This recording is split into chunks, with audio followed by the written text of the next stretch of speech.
and then trailers for movies that don't upset me as much. But in this day and age, when everyone watches trailers online, I don't really need to see movie trailers anymore in the theaters. But you really don't need to see movies in the theaters at that point. That's true, except I want the spectacle of a movie sometimes in the theater with the sound and what have you. I don't really need it for the trailers. The trailers are just, promotional material. I don't really need to see the spectacle of a trailer so that I'll come see the trailer. Yeah. Either I'm interested or I'm not. Now, on top of all of this, they won't even let you see the movie you want to see. You go in and let's say, okay, I want to go see Ghostbusters. Well, if I want to not see it in 3D and not pay the extra money for 3D glasses and extra money for IMAX, I just want to watch a normal dang movie like I have for all my life until this 3D craze started up a few years ago. I have to pay more. Now, if I would just want to watch a normal movie, they're playing it one time during the day in the middle of the afternoon. I need to have nothing to do so that I could go see a movie without paying double for a 3D IMAX movie that I don't especially want to see. They schedule it just to make you pay more. And I feel like I'm getting ass blasted on the left. I'm getting ass blasted on the right.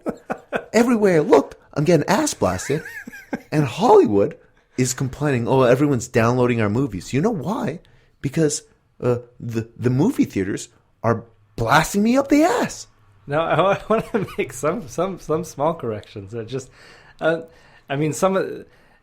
lot of this is just a vicious circle because you get people not coming to the movies, and so the movie theaters start to go under. So they need to raise prices. They need to sell more ads. They need to raise their popcorn prices. They need to, just lower your enjoyment and raise the prices of everything, and waste my time. And waste your time. And that's just making people angry, making people not want to go to the movies anymore, which makes them be like, okay, we got to raise the prices even higher now.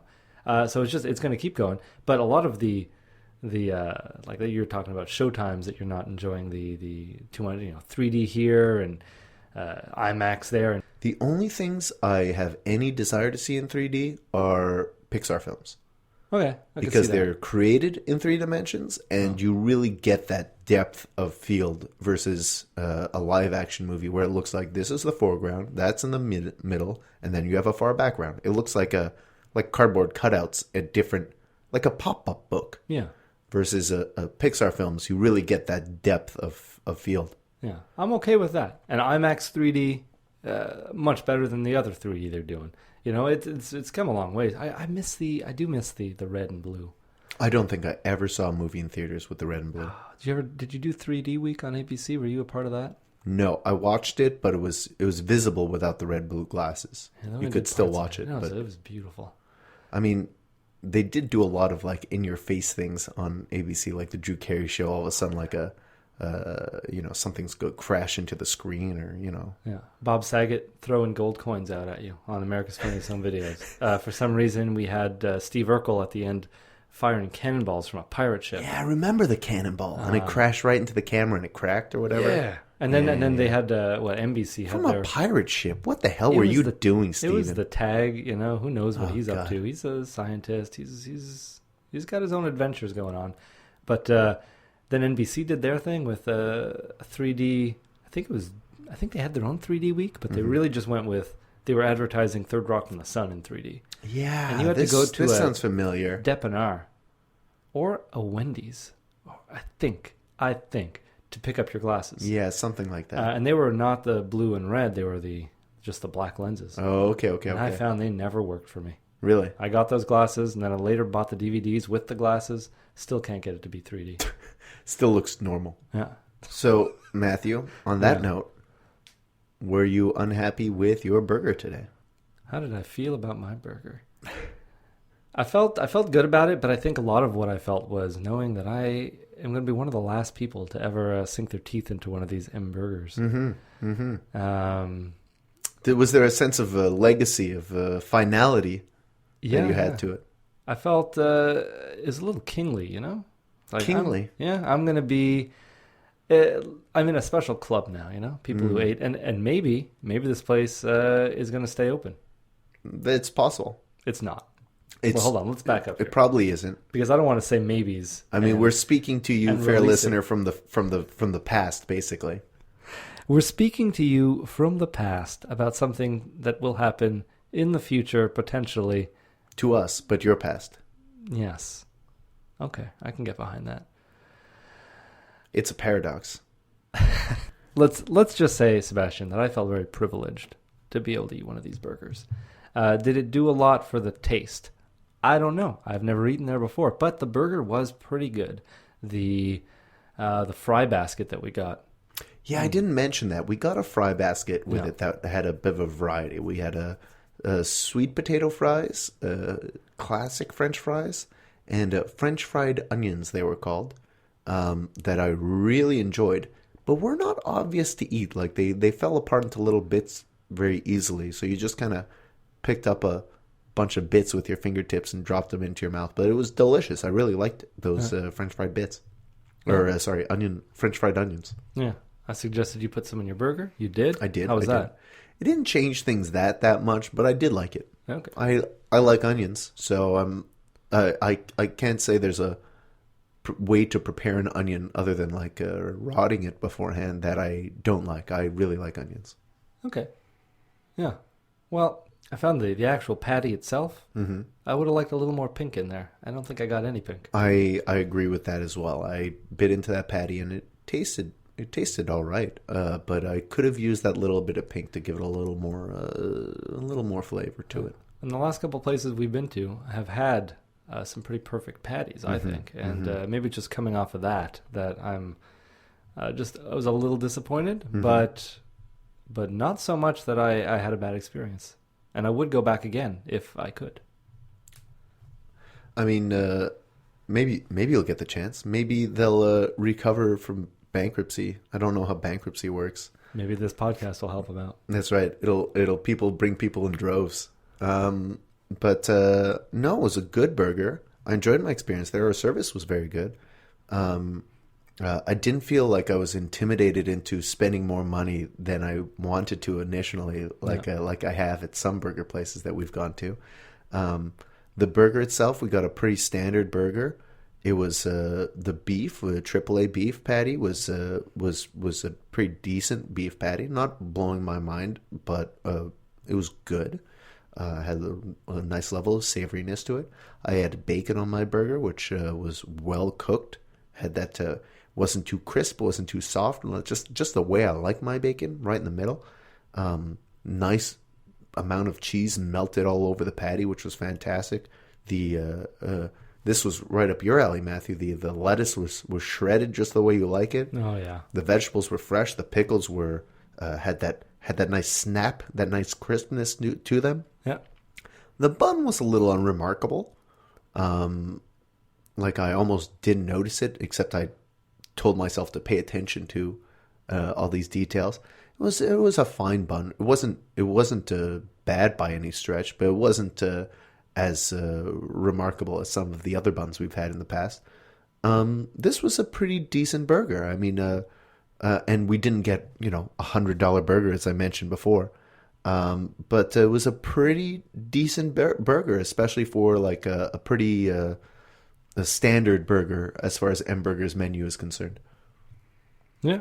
Yeah, are you ready to give this a rating, or we? I think I'll let you rate it first because I've talked through it a little bit, but I don't know where exactly I land on the rating. So I'm going to think about this a little bit more while you let the listeners know. Yeah. Well, I don't want to sound like I didn't like the burger. I'm only going to give it a 6. Okay. Which is in between a good burger and a fine burger. Mm-hmm. So that's not too shabby. And maybe I just need to try a few more of their burgers, and I don't, unfortunately, I won't be able to. But this is, I guess, halfway between a fine burger and a good burger is a pretty good burger. Yeah, or a better than fine. A very fine burger. Well, that sounds extra classy. nice. Yeah. Yeah, I think just coming off the burgers from the past couple of weeks that I really enjoyed, this wasn't living up to it. I feel like you can't be swayed too much by good burgers and bad burgers. We've had some downright shit burgers. But that can't make a regular burger the following week turn into $100 burger. You need to have some integrity with your scoring, Matthew. Oh, I'm thinking back to the Kojak's burgers. I'm thinking to the Picks. I'm thinking to the Queue de Cheval just from a little while ago. Okay, spreading it across. This is good and bad. I'm burgers. going all the way back, way back in the archives to the Delalo. Mm-hmm. You know, and I recently even ate at the what are the pizza burger, the one they cut up? What's that one? Oh, called? Capoli's. Yeah, Capoli's. And I ate there, and my opinion of it did not change. Okay, good. So I think I'm still in a good place here, and I think your ratings still have some credibility. Yeah. But unfortunately, 6 is probably where M Burger is going to land and where it's going to die, because I'll never have a chance to revisit this and perhaps give it a better rating. So it's gonna all depend on you, Sebastian. What are you going to rate this? I'm going to rate this burger as a 7.5. Oh, I think it's better than just good. It is a quite good burger. Well, I don't know what 8 and 9 actually mean in words, but just a little better than good, quite good. I don't want to say very good, which may seem, well, I could say very good. Maybe 8 is better than very good, exceptional maybe. But 7.5, I'll call this a very good burger. It's not, I mean, again, I didn't get any truffle oil or foie gras or any of these extra fancy things added on to. And nobody was fanning you and feeding you bits of it. Feeding me peeled grapes, nothing like that. But it was a quality burger made with quality ingredients. And you know, although I do like a little pink in my burger, and not everyone does, so I understand why I didn't get that. Maybe if I asked, or maybe if they asked me the level of cookiness I'd like, we could have gotten that. But this was a good burger, and I'm kind of disappointed that I won't be able to try more of their burgers and see what else that they have to offer. I see when we got our bills, they gave us a little card here that if I go to mburger.com, also I just want to be clear about about the spelling of mburger. MBRGR. No vowels for mburger. Oh. It's very Web 2.0 of them. Go to mbrgr.com and I could fill out a report card, which I just might, to get a $100 gift certificate. If they are indeed closing this week, the odds of me getting that $100 gift certificate are pretty slim. Yeah. However, if they do give me that $100 gift certificate, I will immediately go back and buy that $100 burger and report back. I doubt it'll happen. 2 days. 2 days. We only have 2 days to for me to win that. But I'll enter tonight, and hopefully I'll be able to get that gift certificate, and who knows. So Matthew, I think it's time that we bid farewell to M Burger. Another burger joint lost to the Montreal burger bubble bursting. It's a shame that we'll never be able to eat at M Burger again. Yeah. I feel a sense of loss, like I did when Moe's Casse-Croûte au Coin closed, knowing that I'll never get to eat a Big Ed's burger again. I love that greasy patty and bacon melty cheese drippy burger. It's, you know, I hear you. I hear you, Sebastian, and you know, even with Moe's, which I did not like. Well, you don't like drippy burgers. No, but it just, there was a sense of loss when we lost that one, and if I could get it back, I'd go.